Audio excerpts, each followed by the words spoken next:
दोस्तों, आईपीएस अधिकारी नीरा चौहान एक खतरनाक मानव तस्करी गिरोह को पकड़ने के लिए भेष बदलकर मिशन पर जा रही होती हैं। लेकिन रास्ते में जहर का असर शुरू हो जाता है, जो उन्हें मिशन से पहले ही उनके दुश्मनों ने गुपचुप दे दिया था। वो ओएनटो में बेहोश हो जाती हैं। ड्राइवर रज्जाक न जान पहचान के बावजूद उन्हें गोद में उठाकर अस्पताल पहुंचाता है। दोस्तों, फिर जो हुआ उसको जानने के लिए वीडियो में अंत तक बने रहना। दोस्तों, लखनऊ की सड़कों पर हल्की धूप बिखरी हुई थी। सुबह के 8 बजे थे, लेकिन शहर की भीड़ भाड़ और शोरगुल से ऐसा लग रहा था मानो दिन दोपहर में बदल चुका हो। फुटपाथ पर सब्जी वाले अपनी दुकानें सजा रहे थे। ट्रैफिक सिग्नल पर हॉर्न की आवाजें हवा में तैर रही थीं और ऑटो रिक्शा अपनी खास टनटनाहट के साथ सड़कों पर सरक रहे थे। इन्हीं ऑटो रिक्शाओं के बीच एक पुराना सा पीला हरा ऑटो चलता जा रहा था, जिसे चला रहा था रज्जाक, एक 40 पार का दुबला पतला आदमी। चेहरे पर झुर्रियां थीं, लेकिन आंखों में एक सादगी थी जो उसे सबसे अलग बनाती थी। वो बिना मटरगश्ती किए सवारी ढूंढ रहा था। दिल से यही चाहता था कि आज का दिन कुछ ठीक चले, ताकि घर जाकर अपनी बीमार बीवी के लिए दवा ला सके और बेटे को स्कूल की फीस दिला सके। मेहनत उसकी पूंजी थी और ईमानदारी उसका हथियार। चारबाग रेलवे स्टेशन के पास खड़ी एक महिला ने ऑन्टो को हाथ दिया। उसने नीले रंग का साधारण सूट पहन रखा था, आंखों पर काला चश्मा और सिर पर हल्की सी चुन्नी थी। उसके चेहरे पर थकावट थी, लेकिन चाल में आत्मविश्वास छिपा हुआ था। रज्जाक ने ऑन्टो रोका। उसने पूछा, किधर जाना है मैडम? महिला ने हल्की सी आवाज में जवाब दिया, बख्शी का तालाब, और जरा जल्दी। रज्जाक ने सर हिलाया और ऑटो चल पड़ा। रास्ते में महिला बहुत चुप थी, जैसे कुछ सोच रही हो या कोई बोझ सीने में लिए बैठी हो। वह बार बार अपने बैग को कसकर पकड़ रही थी, जैसे उसमें कुछ बहुत जरूरी हो। रज्जाक ने 1-2 बार कोशिश की बात करने की, लेकिन उसे लगा कि महिला कुछ परेशान है, इसलिए वह चुप ही रहा। करीब आधा घंटा बीता ही था कि अचानक महिला की सांस तेज होने लगी। उसने कुछ कहने की कोशिश की, लेकिन आवाज गले में ही अटक गई। उसका चेहरा पीला पड़ने लगा। वह पसीने से तर हो चुकी थी। एक मोड़ पर आते ही उसने आंखें बंद कीं और बेहोश होकर ऑटो की सीट पर ढह गई। रज्जाक घबरा गया। उसने फौरन ऑटो को रोका और पीछे मुड़कर देखा। महिला की नब्ज बहुत धीमी थी। वह समझ नहीं पाया कि क्या हुआ है, लेकिन वक्त गंवाए बिना उसने उसे गोदी में उठाया और पास के एक निजी अस्पताल की तरफ दौड़ा। उसकी आंखों में डर था, लेकिन कदमों में हिम्मत। अस्पताल की सीढ़ियों पर वह दौड़ते हुए चढ़ा। लोगों ने चौंक कर देखा। एक ऑटो वाला किसी महिला को गोद में उठाकर अंदर ले जा रहा था। रिसेप्शन पर पहुंचते ही वह चिल्लाया, जल्दी डॉक्टर को बुलाओ, कुछ हो गया है मैडम को, सांस नहीं ले पा रही। नर्सें भागीं, स्ट्रेचर आया और महिला को तुरंत इमरजेंसी में ले जाया गया। रज्जाक वहीं बैठा रहा, पसीने से लथपथ, कांपते हुए। उसके मन में कोई लालच नहीं था, कोई स्वार्थ नहीं था। बस यही ख्याल था कि एक इंसान की जान बचानी है। उसे नहीं पता था कि जिसकी जान बचाने वो यहां लाया है, वो कोई आम महिला नहीं, बल्कि इस राज्य की एक तेज तर्रार आईपीएस अधिकारी नीरा चौहान है, जो एक खतरनाक मिशन पर निकली थीं। उधर अस्पताल के भीतर डॉक्टर उसकी हालत को संभालने में लगे थे। खून में जहर के हल्के अंश पाए गए थे, जो किसी ने खाने या पानी में मिलाकर दिया होगा, लेकिन वक्त पर इलाज मिलने से जान बच सकती थी। इसी दौरान रज्जाक ने डॉक्टर से पूछा, क्या अब मैडम ठीक हो जाएंगी? डॉक्टर ने एक राहत भरी सांस लेते हुए कहा, शुक्र है, आप समय पर ले आए, जान बच गई। रज्जाक मुस्कुराया, लेकिन वो नहीं जानता था कि यह एक सामान्य दिन नहीं था। यह एक ऐसी सुबह थी जो उसकी और नीरा की जिंदगी की दिशा बदलने वाली थी। बाहर आसमान में अब धूप तेज हो चली थी, लेकिन रज्जाक की आंखों में सिर्फ सुकून था, जैसे किसी ने ऊपर से उसके ईमानदारी की लाज रख ली हो। अस्पताल की सफेद दीवारों के बीच हल्की नींद में पड़ी नीरा को अचानक किसी अजनबी की आवाज सुनाई दी, मैडम, अब आप ठीक हैं, घबराइए मत। आंखें धीरे धीरे खुलीं तो सबसे पहले सामने छत घूमती हुई दिखाई दी, फिर ट्यूबलाइट की सफेदी और फिर डॉक्टर का चेहरा। वह हड़बड़ाकर उठने लगी, लेकिन शरीर अब भी भारी महसूस हो रहा था। डॉक्टर ने उन्हें रोकते हुए समझाया कि वो जहर की हल्की मात्रा के असर में थीं और अगर कुछ मिनट और देर हो जाती तो मामला गंभीर हो सकता था। नीरा कुछ पल तक समझ ही नहीं पाई कि आखिर हुआ क्या। फिर उन्हें याद आया, वो बख्शी के तालाब की ओर मिशन पर जा रही थीं, भेस बदलकर सामान्य कपड़ों में, ताकि किसी को शक न हो। मिशन बहुत संवेदनशील था। राज्य के एक प्रभावशाली नेता के बेटे पर मानव तस्करी के आरोप लगे थे, लेकिन पक्के सबूत अब तक किसी के हाथ नहीं लगे थे।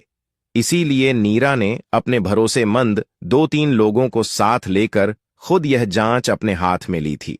वो जानती थीं कि कुछ भी हो सकता है, लेकिन इस तरह अचानक बेहोश हो जाना, ये तो उन्होंने भी नहीं सोचा था। जैसे ही उनका ध्यान अस्पताल की खिड़की के बाहर गया, उन्होंने देखा कि वही ऑटो ड्राइवर जो उन्हें ले जा रहा था, दरवाजे के पास बैठा है। उसके चेहरे पर थकावट साफ दिख रही थी, लेकिन उसकी आंखों में चिंता थी। किसी ऐसे व्यक्ति के लिए जो उसका न तो रिश्तेदार था, न कोई जान पहचान। कुछ अजीब सी बात थी उस आदमी में। सादगी के पीछे एक इज्जत छिपी थी, जो शहर की भीड़ में खो चुकी थी। डॉक्टर ने बताया कि यही आदमी उन्हें समय पर लेकर आया, गोद में उठाकर भागा और खून खून हो गया था, क्योंकि रास्ते में कहीं उनके सिर से हल्की चोट भी लगी थी। नीरा कुछ कह न सकीं, सिर्फ धीरे से गर्दन झुका दी, जैसे खुद को कर्जदार महसूस कर रही हों। थोड़ी देर बाद जब नीरा को थोड़ी ताकत महसूस हुई, उन्होंने नर्स से कहा कि वो उस आदमी से बात करना चाहती हैं। रज्जाक को अंदर बुलाया गया। वो झिझकते हुए आया, सिर नीचा और हाथ जोड़ते हुए बोला, मैडम, माफ कीजिएगा, मैंने आपको पहचान नहीं पाया, मैंने तो बस इंसान समझकर। नीरा ने हल्की मुस्कान के साथ उसकी बात काटते हुए कहा, और यही सबसे बड़ी बात थी, तुमने मुझे इंसान समझा, पद नहीं। तुम्हारा शुक्रिया अदा करने के लिए मेरे पास शब्द नहीं है। रज्जाक थोड़ा और असहज हो गया। उसे आदत नहीं थी तारीफें सुनने की। उसने आंखें झुकाकर कहा, बस इतना जानता हूं कि कोई रास्ते में गिरे तो उठाना चाहिए, यही मेरे अब्बा सिखा गए थे। नीरा को उसकी सादगी भीतर तक छू गई। उन्होंने धीरे से उससे पूछा, तुम क्या करते हो? उसने कहा, ऑटो चलाता हूं मैडम, सुबह से शाम तक, बस घर चल जाता है किसी तरह। एक बेटा है, पढ़ना चाहता है, पर फीस भरना मुश्किल होता है। कहते कहते उसकी आवाज धीमी हो गई, जैसे बोझ फिर से कांधे पर चढ़ गया हो। नीरा ने एक क्षण उसे देखा।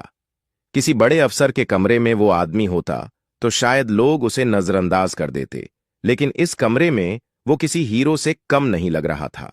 शायद पहली बार नीरा ने अपने पद की दीवारों से परे किसी इंसान की नजरों में असली इंसानियत देखी थी। अगले कुछ घंटों में नीरा की तबीयत में सुधार आने लगा।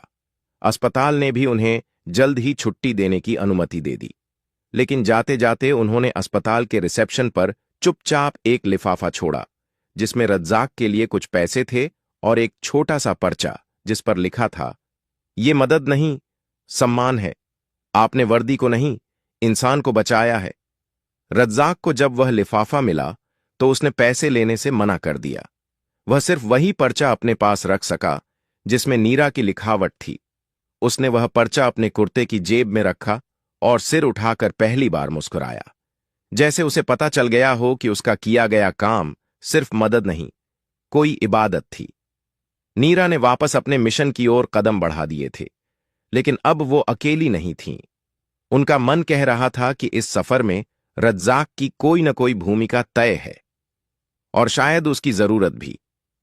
रास्ते अब भी कठिन थे, लेकिन नीरा की आंखों में उम्मीद थी, क्योंकि एक अनजान फरिश्ता जिसे उसने कभी देखा नहीं था, अब उसकी कहानी का हिस्सा बन चुका था। बख्शी का तालाब इलाके में हलचल पहले से कुछ अधिक थी। गली के कोनों पर झुंड में खड़े कुछ लोग कानाफूसी कर रहे थे, जैसे किसी अनजानी आहट को पहचानने की कोशिश कर रहे हों। 2 दिन पहले तक जो सब कुछ सामान्य लग रहा था, वह अब छुपे हुए डर और चुपचाप फैलते संदेह से घिर गया था। किसी को नहीं पता था कि एक औरत जो आम कपड़ों में ऑटो से आई थी, असल में आईपीएस अधिकारी थी, और जिन लोगों पर वो नजर रख रही थी वे शहर के रसूखदारों में गिने जाते थे। नीरा अब पूरी तरह ठीक होकर दोबारा अपने मिशन पर लौट चुकी थीं। अस्पताल से निकलते ही उन्होंने अपनी असिस्टेंट इंस्पेक्टर से संपर्क किया और सादी वर्दी में ही उस इलाके में दोबारा प्रवेश किया जहां से सब कुछ शुरू हुआ था। इस बार वह किसी को बताकर नहीं गईं, बल्कि अपनी पहचान फिर से छुपाकर एक नई सूरत में गहराई से जांच शुरू कर दी। इस बार उनके पास एक नया हथियार भी था, रज्जाक। नीरा ने तय किया कि रज्जाक के जरिए वह उस नेटवर्क तक पहुंचेंगी जो आम लोगों की नजरों से छुपा हुआ था। रज्जाक को यह सब अजीब जरूर लगा, लेकिन जब नीरा ने उसे भरोसे में लिया और कहा कि उसके मदद से कई मासूम लड़कियों को बचाया जा सकता है, तो उसने एक शब्द भी नहीं कहा, बस हामी भर दी। रज्जाक अब भी ऑटो ही चला रहा था, लेकिन अब उसकी सवारी सिर्फ रुपये कमाने के लिए नहीं थी। अब वो अपनी हर नजर और हर मोड़ पर सतर्क रहता। नीरा ने उसे एक छोटा सा कैमरा और वायरलेस डिवाइस दिया था, जिससे वो किसी संदिग्ध बातचीत को रिकॉर्ड कर सके। एक शाम जब हल्की बारिश हो रही थी और सड़कों पर कीचड़ के छींटों के बीच लोग जल्दी जल्दी अपने घरों को लौट रहे थे, रज्जाक को एक आदमी ने रोका। वो महंगे कपड़ों में था, लेकिन उसकी आंखों में घमंड और चाल में उतावलापन था। वह बोला, अंदर वाले इलाके तक छोड़ सकता है क्या? लड़की भी साथ होगी। रज्जाक ने कुछ नहीं पूछा, बस सिर हिला दिया और उसे बिठा लिया। ऑटो जैसे जैसे आगे बढ़ता गया, उस आदमी की बातें खुद ब खुद खुलती चली गईं। वह मोबाइल पर किसी से बात कर रहा था। नई आई है, बस 2 दिन हुए, चुपचाप है, लेकिन खूबसूरत बहुत है। एक बार बड़े साहब देख लेंगे तो खुद ही सब समझ जाएंगे। रज्जाक का दिल अंदर से कांप उठा, लेकिन चेहरे पर कोई भाव नहीं आने दिया। उसने वह सारी बातचीत रिकॉर्ड कर ली। वापसी में जब वह नीरा से मिला, तो उसकी आंखों में गुस्सा और बेचैनी दोनों थे। उसने कहा, मैडम, ये लोग हैवान हैं और कोई इनका कुछ नहीं बिगाड़ सकता अगर आप नहीं होंगी। नीरा ने उसका कंधा थपथपाया। अब बिगाड़ेंगे, धीरे धीरे और पूरे सबूतों के साथ। अगले 2 दिन में नीरा ने उन सब जगहों का दौरा किया जहां से लड़कियों की तस्करी की खबरें मिल रही थीं। उन्होंने पाया कि यह सिर्फ एक छोटा गैंग नहीं, बल्कि एक बड़ा नेटवर्क था जो झुग्गी बस्तियों से लेकर कॉलेजों तक फैला हुआ था। स्थानीय पुलिस थानों से कुछ लोग भी इसमें शामिल थे, जिनके नाम सुनकर नीरा को खुद पर गुस्सा आया कि अब तक यह सब बच कैसे रहे थे। इसी बीच रज्जाक ने नीरा को बताया कि उसके एक पुराने जानने वाले, जो अब इसी गैंग का हिस्सा था, उससे मिला था और एक बार फिर उसे शामिल होने का ऑफर दे रहा था। नीरा ने वही मोड़ पकड़ लिया। उन्होंने रज्जाक को योजना के तहत उस आदमी से दोबारा मिलने भेजा और इस बार उनके साथ था एक साइलेंट ट्रैकर और रिकॉर्डिंग डिवाइस। उस मुलाकात में बहुत कुछ सामने आया। रज्जाक को एक लड़की को दूसरे शहर पहुंचाने का काम दिया गया। जगह, समय, गाड़ी नंबर, सब कुछ बताया गया। रज्जाक ने सब रिकॉर्ड कर लिया और नीरा को सौंप दिया। जब नीरा ने उस सबूतों को अपने दस्ते के सामने रखा, तो एक सन्नाटा छा गया। कोई सोच भी नहीं सकता था कि शहर के सबसे प्रभावशाली राजनेता का बेटा इस रैकेट का मास्टरमाइंड है। वो हर लड़की की खरीद फरोख्त का सौदा खुद तय करता था और फिर उसे आगे बेच दिया जाता था। लेकिन नीरा के लिए यह सिर्फ कानून का मामला नहीं था, यह इंसानियत की लड़ाई थी। वो लड़ाई जो उसने एक ऑटो ड्राइवर की गोद में बेहोश होकर शुरू की थी और अब जिंदा होकर खत्म करने का इरादा रखती थी। अंधेरे से भरे इस नेटवर्क में रज्जाक जैसे एक इंसान ने उसे रोशनी दिखाई थी। अब वो उस रोशनी को बुझने नहीं देना चाहती थी। रात गहराती जा रही थी, लेकिन नीरा के दिमाग में उठते सवालों का कोई अंत नहीं था। पूरे राज्य के भीतर तस्करी का यह जाल कितना गहरा और फैला हुआ था, इसका अंदाजा अब धीरे धीरे उसे होने लगा था। वह सिर्फ एक केस की तह तक जाने निकली थी, पर अब जो सामने था वो एक पूरे सिस्टम की सड़ांध थी। कुछ चेहरे ऐसे थे जिन्हें वह वर्षों से जानती थी, एक साथ बैठकों में भाग लिया था, केसों पर चर्चा की थी और जिनकी ईमानदारी पर कभी संदेह नहीं किया था। अब उन्हीं में से कुछ के नाम उन लिस्टों में उभरने लगे थे जो रज्जाक के जरिए सामने आ रही थीं। वो अकेले अपने सरकारी गेस्ट हाउस के कमरे में बैठी थीं। खिड़की से बाहर झांकते हुए उन्होंने दूर किसी पुलिस सायरन की हल्की आवाज सुनी। वो सायरन जो कभी उन्हें साहस देता था, अब एक कटाक्ष जैसा लगता था, जैसे पूछ रहा हो, कि जिस कानून की रक्षक तुम हो वही अब तुम्हें धोखा क्यों दे रहा है। दूसरी ओर रज्जाक की आंखों में अब पहले से कहीं ज्यादा तेज था। पहले जो सिर्फ अपने परिवार के लिए जीता था, अब वो उन अनगिनत लड़कियों के लिए भाग रहा था जिन्हें उसने कभी देखा भी नहीं था। उसकी दुनिया अब सिर्फ चौराहों और सवारियों तक सीमित नहीं थी। अब वो समाज के सबसे गंदे हिस्से से टकरा रहा था, बिना किसी सुरक्षा के, सिर्फ एक भरोसे के सहारे, वो भरोसा जो नीरा ने उसमें देखा था। एक दिन सुबह नीरा ने अचानक रज्जाक को बुलाया और कहा, मैं चाहती हूं कि तुम मेरे साथ चलो, तुम्हें किसी से मिलवाना है। रज्जाक कुछ समझ नहीं पाया, पर चुपचाप पीछे पीछे चल पड़ा। नीरा उसे एक महिला सुधार गृह ले गईं, जहां कुछ दिन पहले ही पुलिस ने एक गुप्त छापे में 7 लड़कियों को छुड़ाया था। उनमें से अधिकतर गुमसुम थीं, सहमी हुई और किसी पर भरोसा करने को तैयार नहीं। नीरा ने उनमें से एक लड़की का हाथ पकड़कर कहा, ये रज्जाक है। अगर ये समय पर सूचना न देता तो तुम सब आज यहां न होती। लड़की ने रज्जाक की तरफ देखा, फिर सिर झुका लिया। उसकी आंखों से 2 बूंद आंसू गिरी। वो पहली बार मुस्कुराई थी। वो क्षण रज्जाक के लिए किसी इनाम से कम नहीं था।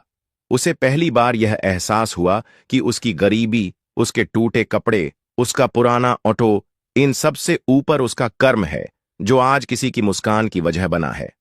वो मुस्कान जो किसी अदालत के फैसले से भी बड़ी थी। उधर नीरा का मिशन अब निर्णायक मोड़ पर आ चुका था। सबूत पूरे थे, नाम पक्के थे, और अब उन्हें सिर्फ एक बड़े मौके की तलाश थी जब पूरे नेटवर्क को एक ही झटके में ध्वस्त किया जा सके। लेकिन इस बार वह अकेली नहीं थीं। उन्होंने गुप्त रूप से एक विशेष टीम बनाई थी जिसमें सिर्फ उन्हीं पुलिस वालों को शामिल किया जो पूरे मामले में बाहर थे और जिनकी ईमानदारी पर वह आंख बंद करके विश्वास कर सकती थीं। वहीं रज्जाक को एक आखिरी काम सौंपा गया। उसे उस जगह तक जाना था जहां अगली डील होने वाली थी। उस जगह पर कई बड़े चेहरे आने वाले थे जिनके नाम पर अब तक सिर्फ अफवाहें थीं, लेकिन कोई पक्की पुष्टि नहीं थी। रज्जाक ने बिना एक भी सवाल किए हामी भर दी। उसके चेहरे पर डर नहीं था, बल्कि एक अजीब सी शांति थी, जैसे उसे अब अपने जीवन का उद्देश्य मिल चुका हो। उस रात जब रज्जाक रवाना हुआ, नीरा ने उसकी पीठ पर हाथ रखकर कहा, तुम अकेले नहीं हो। तुम्हारे हर कदम पर मेरी नजर है और हर खतरे से पहले मेरा हाथ। रज्जाक ने पहली बार उसकी आंखों में देखा, वर्दी के पीछे छिपी वो औरत जो अब सिर्फ कानून नहीं, इंसानियत के लिए लड़ रही थी। रात के सन्नाटे में जब रज्जाक का ऑटो आगे बढ़ा तो सड़कों के किनारे खड़े पेड़ों की परछाइयां उसे सलामी दे रही थीं। इस बार वो किसी सवारी को छोड़ने नहीं, बल्कि अपनी किस्मत को लिखने निकला था। रात की चादर पूरे शहर पर उतर चुकी थी। हल्की ठंडी हवा खिड़कियों से टकरा रही थी और सड़कों पर छाई नीरवता उस तूफान से पहले की खामोशी जैसी थी जो कुछ ही देर में फूटने वाला था। रज्जाक का ऑटो धीमे धीमे सुनसान सड़कों से होता हुआ उस स्थान की ओर बढ़ रहा था जो अब तक उसके जीवन की सबसे बड़ी परीक्षा बनने वाला था। जीपीएस डिवाइस और ऑडियो रिकॉर्डर उसके कुर्ते की जेब में सुरक्षित थे, लेकिन दिल की धड़कनें इतनी तेज थीं कि उसे लग रहा था जैसे सब कुछ बाहर से ही सुनाई दे रहा हो। जगह थी एक पुराना गोदाम जो शहर से थोड़ी दूरी पर स्थित था।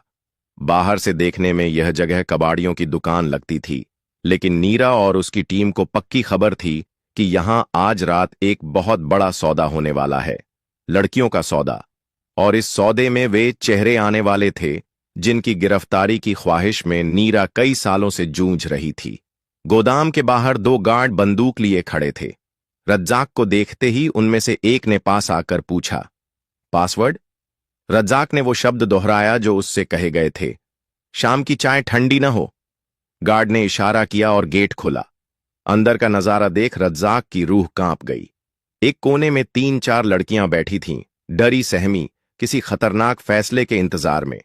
सामने कुर्सियों पर 2-3 आदमी सिगार पी रहे थे और उनकी हंसी में वह हैवानियत थी जो किसी इंसान में नहीं होनी चाहिए। उनमें से एक आदमी, जिसके बाल पीछे से गंजे थे और गले में मोटी सोने की चेन थी, उठा और बोला, रज्जाक, तुझे फिर से लौटता देख अच्छा लगा। अपना पुराना दोस्त आज किसी काम का निकला। रज्जाक ने सिर झुका लिया, जैसे अतीत की शर्मिंदगी में डूब गया हो, पर वो जानता था कि यही सिर झुकाना आज उसके मिशन की सफलता का हथियार था। दूसरी ओर नीरा अपने मोबाइल स्क्रीन पर रज्जाक के भेजे सिग्नल्स को पढ़ रही थी। उनकी टीम आसपास की छतों और अंधेरे कोनों में पहले से तैनात थी। सबने अपनी सांसें थाम रखी थीं। नीरा ने अपने हाथ में वॉकी टॉकी कसकर पकड़ रखा था। वो जानती थीं कि इस बार एक भी गलती पूरे मिशन को नाकाम कर सकती है और रज्जाक की जान भी ले सकती है। अचानक गोदाम के अंदर एक और शख्स की एंट्री होती है। लंबा कद, महंगे सूट में लिपटा शरीर और चेहरे पर अकड़ती हुई मुस्कान। वह कोई और नहीं, राज्य के कद्दावर मंत्री का बेटा विवेक सिंह था। वही इंसान जिसके खिलाफ नीरा के पास अब तक कोई ठोस सबूत नहीं था, लेकिन संदेहों की लकीरें उसी के नाम से शुरू होती थीं। विवेक ने अंदर घुसते ही लड़कियों की ओर देखा और घिनौनी मुस्कान के साथ कहा, आज की रात शानदार होगी। उसके शब्दों में जहर था। रज्जाक की मुट्ठी अपने आप भींच गई, पर उसने खुद को रोके रखा। वह कैमरा सब कुछ रिकॉर्ड कर रहा था, चेहरे, आवाजें, सौदे और वह हैवानियत जिसे अब तक सत्ता का संरक्षण प्राप्त था। उसी पल नीरा ने अपने दस्ते को कोड शब्द दिया, साया उतर रहा है। अगले ही क्षण चारों ओर से गोदाम को घेर लिया गया। सायरन की तेज आवाज, भागती हुई बंदूकें, चिल्लाते हुए पुलिसकर्मी, हर तरफ अफरा तफरी मच गई। अपराधियों की आंखों में पहली बार डर दिखा। जो चेहरे अभी तक बेखौफ थे, वो अब पसीने में भीगे हुए थे। रज्जाक को पुलिस ने तुरंत सुरक्षित किया, जबकि नीरा खुद गोदाम में घुसी और सामने खड़े विवेक की आंखों में आंखें डालकर बोली, बहुत सालों से बचते आ रहे थे, अब समय है न्याय से मिलने का। विवेक ने कुछ कहने की कोशिश की, लेकिन नीरा की आंखें इतनी सख्त थीं कि शब्द वहीं मर गए। लड़कियों को सुरक्षित बाहर निकाला गया। रज्जाक वहीं खड़ा था, जैसे कोई सपना पूरा होते देख रहा हो। पुलिस की गाड़ियों की लाल नीली बत्तियां अंधेरे में चमक रही थीं, और उस रोशनी में पहली बार उस गोदाम की असलियत उजागर हुई थी। उस रात नीरा ने सिर्फ एक गिरोह नहीं पकड़ा, बल्कि उस सत्ता के नकली मुकुट को भी गिराया जो सालों से मासूमों की आह पर टिका था। और रज्जाक, वो अब सिर्फ एक ऑटो वाला नहीं था, वो उन अनगिनत मासूम आत्माओं की आवाज बन चुका था जो अब तक दबा दी जाती थीं। सुबह की पहली किरण जब नीरा चौहान के चेहरे पर पड़ी, तो वो खिड़की से बाहर देखते हुए बहुत शांत थीं। पिछली रात का तूफान अब थम चुका था, और उसके पीछे एक गहराई से भरी हुई निस्तब्धता थी। वैसी निस्तब्धता जो तब आती है जब जिंदगी किसी निर्णायक मोड़ को पार कर चुकी होती है। पिछली रात का ऑपरेशन पूरी तरह सफल रहा था। शहर की सबसे खतरनाक मानव तस्करी रैकेट का पर्दाफाश हो चुका था। मीडिया चैनलों पर हेडलाइन चल रही थी, आईपीएस नीरा चौहान की टीम ने बचाई दर्जनों लड़कियों की जिंदगी, नेता के बेटे की गिरफ्तारी से हड़कंप, और एक ऑटो ड्राइवर बना सबसे बड़ा गवाह। ये सब देखने और सुनने में जितना आसान लग रहा था, उसके पीछे की मेहनत, खतरे और तकलीफों को सिर्फ नीरा और उसकी टीम ही समझ सकती थी। रज्जाक अब अस्पताल में था। उसकी तबीयत उस रात की भाग दौड़ और तनाव से थोड़ी बिगड़ गई थी, लेकिन डॉक्टर ने कहा था कि चिंता की कोई बात नहीं। नीरा खुद उसे देखने पहुंची। जब वह कमरे में दाखिल हुई, तो रज्जाक आंखें मूंदे लेटा हुआ था। नीरा ने कुर्सी खींचकर उसके पास बैठते हुए उसका हाथ थामा। थोड़ी देर बाद रज्जाक की आंखें खुलीं और उसने नीरा को देखकर मुस्कुराते हुए कहा, मैडम, सब ठीक तो है ना? नीरा की आंखों में नमी थी, लेकिन चेहरा दृढ़ था। उसने कहा, सब ठीक है, और सब तुम्हारी वजह से ठीक हुआ है। अगर तुम न होते तो शायद ये मिशन अधूरा रह जाता। रज्जाक ने सर झुका लिया। मैंने तो बस अपना फर्ज निभाया, एक इंसान होने का फर्ज। नीरा ने कहा, यही तो इस देश की सबसे बड़ी जरूरत है रज्जाक, इंसान रहना। अस्पताल से छुट्टी के बाद जब रज्जाक अपने पुराने मोहल्ले में लौटा, तो पहले से कुछ बदल चुका था। जिन गलियों में लोग उसे एक साधारण ऑटो वाला मानते थे, वही अब उसकी ओर आदर से देख रहे थे। कुछ बच्चों ने उसे सलाम किया, कुछ बुजुर्गों ने उसकी पीठ थपथपाई। वो पहचान जो उसे कभी नहीं मिली थी, अब लोगों की आंखों में थी। फिर एक दिन उसे जिला कलेक्ट्रेट से एक पत्र मिला। राज्यपाल की ओर से एक विशेष सम्मान समारोह के लिए आमंत्रण। पहले तो उसे लगा कोई मजाक है, लेकिन जब नीरा खुद उसके घर आईं और कहा, तैयार हो जाओ, अब तुम्हारा सम्मान होगा पूरे राज्य के सामने, तो वो कुछ देर के लिए चुप रह गया। समारोह वाले दिन रज्जाक ने पहली बार जीवन में नया कुर्ता पहना। नीरा खुद उसे लेकर आईं। मंच पर जैसे ही रज्जाक का नाम बुलाया गया, पूरा हॉल तालियों से गूंज उठा। गवर्नर ने उसके हाथ में सम्मान पत्र और शॉल थमाया और कहा, यह वह आदमी है जिसने वर्दी से पहले इंसान को पहचाना। यह वह आदमी है जिसकी ईमानदारी ने न जाने कितनों की जान बचाई। रज्जाक की आंखों से आंसू छलक गए। उस मंच पर खड़े होकर उसने सिर्फ एक ही बात कही, मेरे अब्बा कहते थे कि अगर इंसानियत नहीं बची तो कुछ नहीं बचेगा। मैं सिर्फ वही करने की कोशिश कर रहा था। इस घटना के कुछ ही समय बाद नीरा ने एक नई पहल शुरू की, जन प्रहरी, जिसमें आम नागरिकों को प्रशिक्षित कर छोटे स्तर पर अपराध रोकने के लिए जागरूक किया जाने लगा। पहला नाम जिसने इस अभियान को हरी झंडी दी वह था रज्जाक। अब वह न सिर्फ ऑन्टो चला रहा था, बल्कि युवा लड़कों को यह सिखा रहा था कि ईमानदारी सिर्फ किताबों में नहीं, रास्तों पर भी जिंदा रह सकती है। उसका बेटा भी अब पुलिस की तैयारी कर रहा था, और जब भी उससे कोई पूछता कि वो आईपीएस क्यों बनना चाहता है, तो वो गर्व से कहता, क्योंकि मेरे अब्बा ने एक आईपीएस को जमीन पर गिरने से पहले थाम लिया था। उधर नीरा अब भी अपनी ड्यूटी पर उतनी ही सख्ती से कायम थीं, लेकिन उनके भीतर कुछ बदल चुका था। अब वे सिर्फ कानून की रक्षक नहीं थीं, अब वह उन आवाजों की संरक्षक थीं जो अक्सर दबा दी जाती थीं। तो दोस्तों, इस वीडियो में बस इतना ही। अगर आपको यह वीडियो पसंद आया हो तो इसे लाइक करना बिल्कुल न भूलें। आपका एक लाइक हमें और बेहतरीन कंटेंट बनाने की प्रेरणा देता है। इस वीडियो को अपने दोस्तों और परिवार के साथ शेयर करें।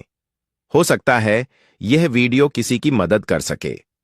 अगर आप हमारे चैनल पर नए हैं तो जल्दी से सब्सक्राइब कर लें, क्योंकि हम आपके लिए ऐसी ही जबरदस्त जानकारी लाते रहते हैं। सब्सक्राइब करने के बाद बेल आइकन जरूर दबाएं, ताकि आपको हमारी हर नई वीडियो की नोटिफिकेशन मिले। हम पूरी कोशिश करते हैं कि आपको बेहतरीन कंटेंट दें। आपके सुझाव हमारे लिए बेहद खास हैं। कमेंट में हमें जरूर बताएं कि आपको यह वीडियो कैसा लगा। अगर कोई सवाल या सुझाव हो तो कमेंट में जरूर लिखें। आपकी राय हमारे लिए बहुत मायने रखती है। हमारे चैनल को आगे बढ़ाने में आपका समर्थन बहुत जरूरी है, इसलिए जुड़े रहें और सीखते रहें। जीवन में सीखने की कोई उम्र नहीं होती। हर दिन कुछ नया सीखना हमारी सोच को नया आयाम देता है। सफलता उन्हीं को मिलती है जो लगातार प्रयास करते रहते हैं। आपके प्यार और सहयोग से ही यह चैनल आगे बढ़ रहा है। आप सभी का इस सफर में साथ देने के लिए दिल से धन्यवाद। हमें उम्मीद है कि हम आगे भी इसी तरह आपके लिए बेहतरीन कंटेंट लाते रहेंगे। अगर आपको यह वीडियो किसी खास विषय पर चाहिए था तो हमें जरूर बताएं, हम उस पर भी वीडियो बनाएंगे। आपका हर सुझाव हमारे लिए अनमोल है। याद रखें, मेहनत का कोई विकल्प नहीं होता। सफलता उन्हीं को मिलती है जो हार नहीं मानते। जिंदगी में छोटे छोटे बदलाव भी बड़ा असर डाल सकते हैं, इसलिए हमेशा सीखते और आगे बढ़ते रहें। हम आपके लिए नई नई जानकारियां लाते रहेंगे। बस आप हमारे साथ बने रहें। अपने सपनों को पूरा करने की हिम्मत रखिए, क्योंकि जो ठान लेते हैं वो हर मुश्किल को पार कर लेते हैं। इस वीडियो को देखने के लिए आपका दिल से धन्यवाद। आप हमारे लिए सिर्फ दर्शक नहीं, परिवार हैं। हमारा मकसद सिर्फ जानकारी देना नहीं, बल्कि आपके जीवन में सकारात्मक बदलाव लाना है। इसलिए वीडियो को पूरा देखें और सीखें। कुछ नया करने का जज्बा हमेशा बनाए रखें। कभी हार मत मानिए, क्योंकि हार के बाद ही जीत होती है। मेहनत करते रहिए और खुद पर भरोसा रखिए। हर दिन कुछ नया सीखिए और दूसरों को भी सिखाइए। इसी सोच के साथ हम आपसे विदा लेते हैं। अगली वीडियो में फिर मिलेंगे नई जानकारी और नए जोश के साथ। तब तक खुश रहें, सुरक्षित रहें और सीखते रहें। मिलते हैं अगली वीडियो में। जय हिंद, जय